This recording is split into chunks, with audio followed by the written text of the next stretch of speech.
Je viens de réécouter le discours de Tanger qu'a donné Nicolas Sarkozy il y a 12 ans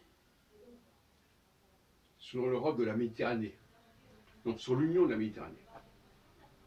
Et je suis assez d'accord avec lui. Pas forcément avec les mêmes moyens, mais je pense qu'effectivement, l'union de la Méditerranée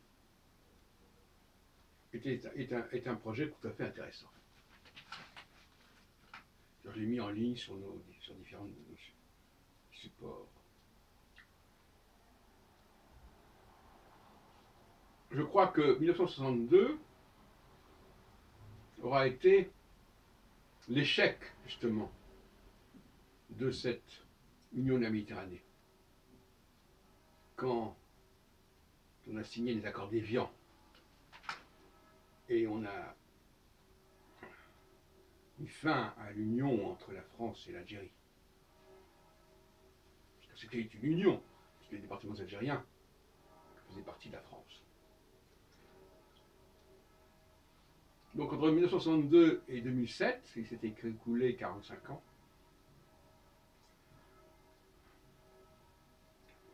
Et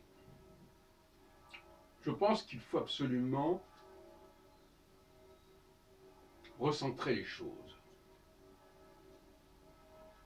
autour de la France, autour de la Méditerranée, autour du judaïsme. La France, qui est une puissance méditerranéenne, mais qui est aussi une puissance linguistique majeure, fondamentale.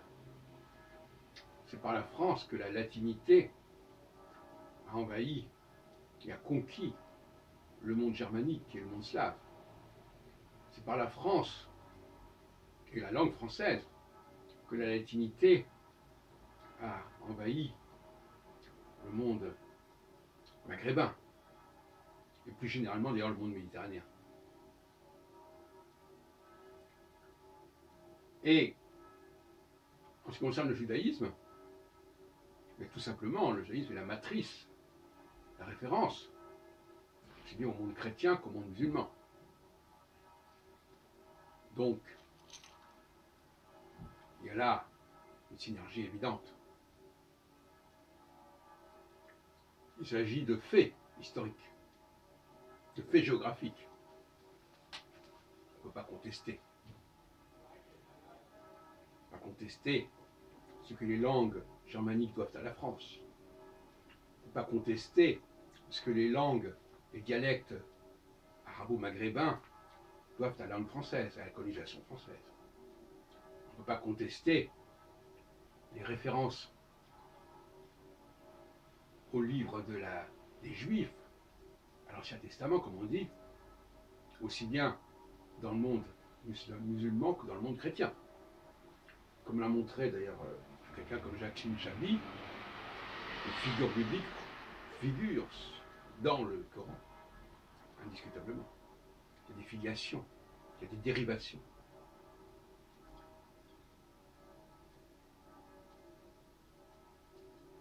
Quand je parle de la Méditerranée, j'englobe le monde blanc, arabo-musulman, depuis le Maroc jusqu'au Levant, jusqu'à l'Irak, même jusqu'à l'Iran. Et ça englobe évidemment Israël. Car c'est un des enjeux aussi de ce processus que j'appelle l'Euromed, E-U-R-O-M-E-D, l'Euromed, c'est tout cela. Alors, à partir de ce moment-là, l'immigration arabo-musulmane, parfois kabyle, berbère, en France, ne fait pas problème. Elle s'inscrit, elle est interface, au contraire, entre les deux rives de la Méditerranée. On parle d'immigrés. Ce ne sont pas des immigrés qui viennent de je ne sais où. Ce sont des immigrés qui viennent d'un monde qui a été fécondé par la France. Même si ça a été colonisé, pour employer un autre mot. Et la France doit jouer la carte de la francophonie, comme propose Attali, Jacques Attali, sauf que la francophonie va bien au-delà des frontières du monde blanc. Elle englobe toute une partie de l'Afrique non arabe, tout comme l'islam englobe toute une partie de l'Asie, notamment l'Indonésie. On voit bien à partir de ce foyer de l'Euromède le rayonnement linguistique, religieux sur le monde. Il est prodigieux.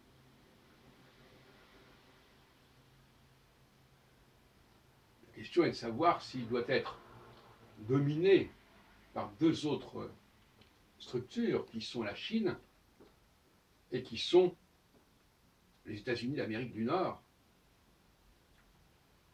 qui, bien que marqués eux aussi si puissamment à la fois par la langue française, par le biais de l'anglais, mais aussi par le français qui se parle au Québec et ailleurs, que par le christianisme, évidemment,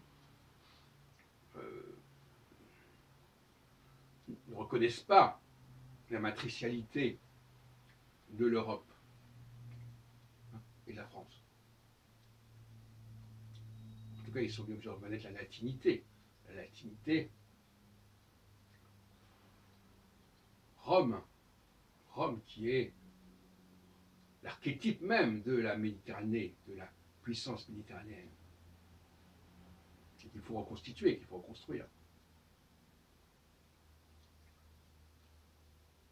Donc, je crois que cette union de la Méditerranée n'a pas bien fonctionné jusqu'à présent, tel que l'aurait souhaité Sarkozy, mais le projet reste valable.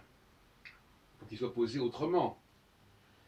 Mais quelque part, il y a une vision puissante chez Sarkozy dans son discours de Tanger.